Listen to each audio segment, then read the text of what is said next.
The next four. All right. So, Maria, would you begin? And each witness will take it up where we left, 3 minutes on SB 185. Yes, sir. Thank you, Committee and Chairman, for allowing us the opportunity to speak today. My name is Maria Espinoza. Yeah, I was about to ask you to... Thank you. I saw that. Thank you, ma'am. Maria Espinoza with the Remembrance Project. I'm National Director. We have directors in 28 states right now, and we advocate for the families of the victims who've been killed by illegal aliens.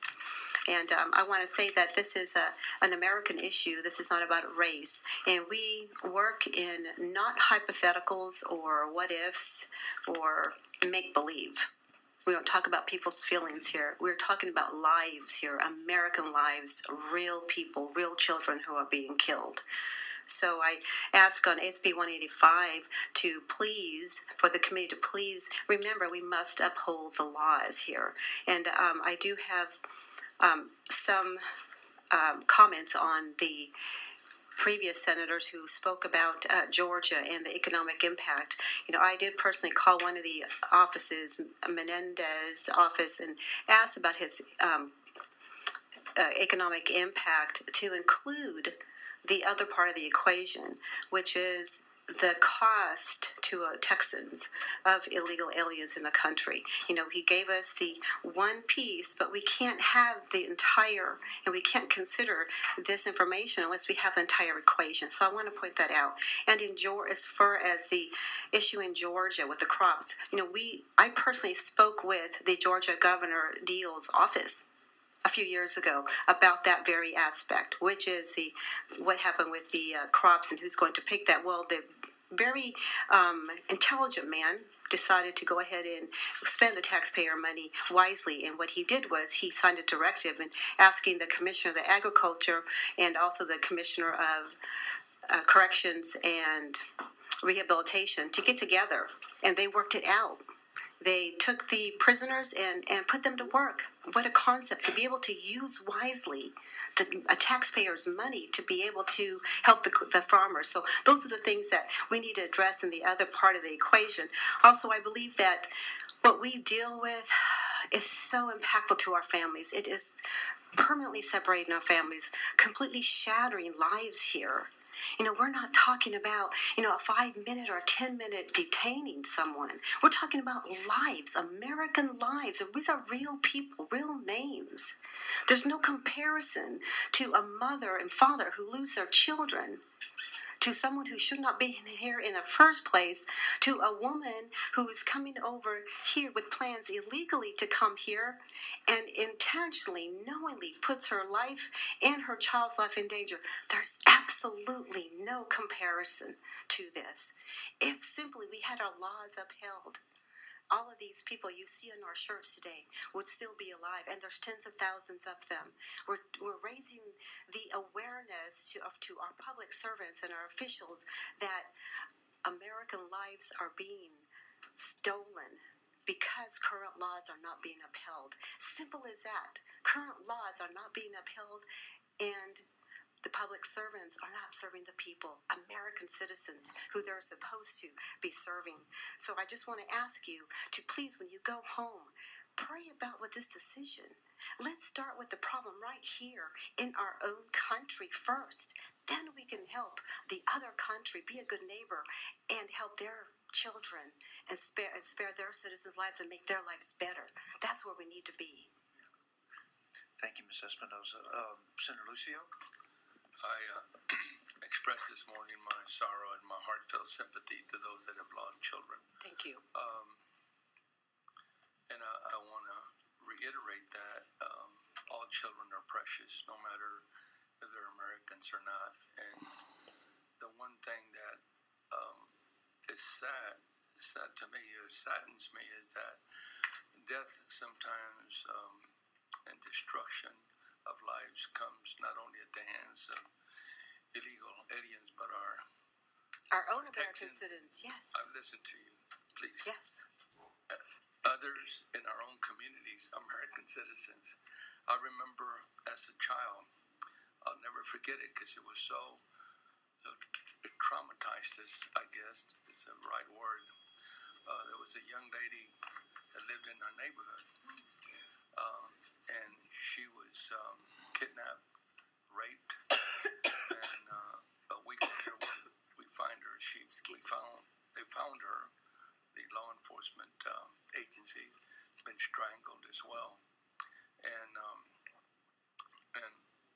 all I can say is that it's something that we don't forget, whether we're children or adults, and we continue to be protective of our children, our own, but not just from those that have come into our country illegally, but also those that unfortunately are in prison today because they have been found guilty of abusing children or even murdering our own children, and they weren't illegal aliens.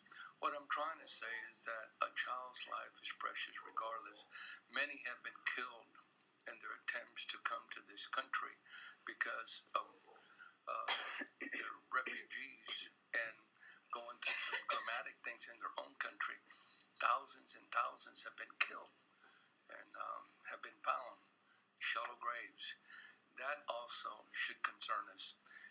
This is an issue that has no easy answers, but I think if we fight organized crime, if we are able to address the criminal element, we can certainly, hopefully, save the lives of many.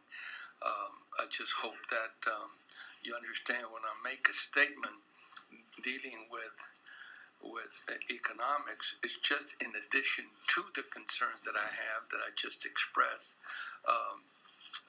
Seeing 100,000, 200,000, even up to 400,000 lose their jobs is also a quality of life issue for families who depend on those jobs to be able to sustain their families. So it's in a broad sense, it's a comprehensive issue that we should look at from all angles, but one that should be inclusive.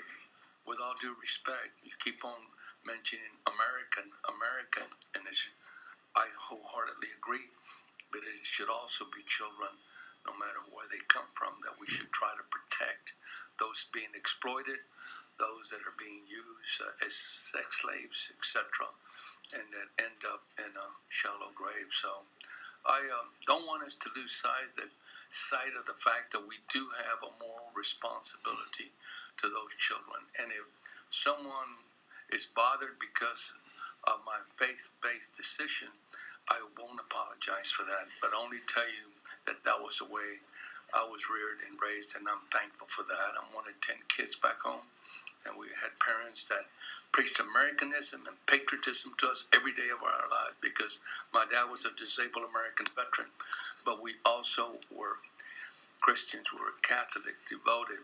And in this time of the year, I can remember vividly kneeling down for 40 nights and praying our rosaries and praying for those that were less fortunate than we were, and we were poor, and especially those that have been victimized in our communities. My father, as a deputy sheriff, obviously shared many stories with us about the atrocities on children and just innocent people in harm's way of criminal activity. So please, let's be inclusive if we can, and not just talk about one category of children that we need to protect.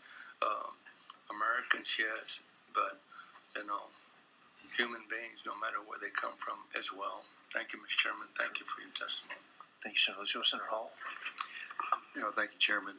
And Senator Lucio, I share your feelings with a life. A life is a life, and all of what we do should be aimed at what can we do to protect life, and put that well ahead of what we bring in the economics of it.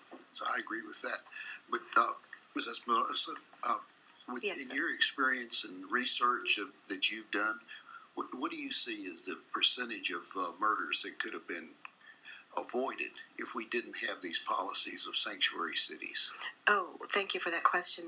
Yes, in our research, we have found that there is a very high, the majority of the lives that have been lost because of illegal alien killings is, I would say the majority, probably about 80%, because those people were released. They were in the grasp of law enforcement and they were released. And yes, all lives are precious. Right now in America, in this American legislature, this is what we're talking about here. Other countries, we can't be policing other countries either. So I think that we need to focus and stay focused right here. So there's a high percentage of Americans who have been killed, their lives could have been spared, and their families, the horrific tragedy could have been spared. And if we look at this microcosm of one, you have two families here behind me, two parents, and we have about a dozen families here in our shirts. Those affect our entire state and our nation. And this is happening all across the country. We have made the Stolen Lives Quilt banners to remind public servants and our legislators and the public what is taking place quietly killing Americans. And we're in America. So let's think about our American children first. And I don't expect Mexico or Japan or anyone else to care about our kids as much as we do. So if we can't care about our kids first, then we got a problem. No, but you said other states. What is happening?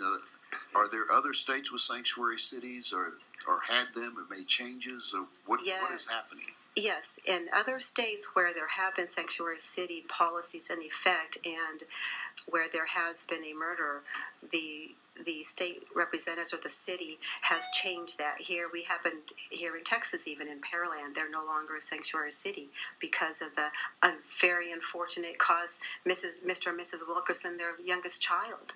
What a price to pay for a sanctuary city policy, which is just saying that you can't uphold the current laws. I don't want to pay that price. Yes, and they have changed. Thank you. Thank you. Members, any questions? Okay. Thank you, Ms. Espinoza. We appreciate it. Thank you so much for the opportunity. You're welcome.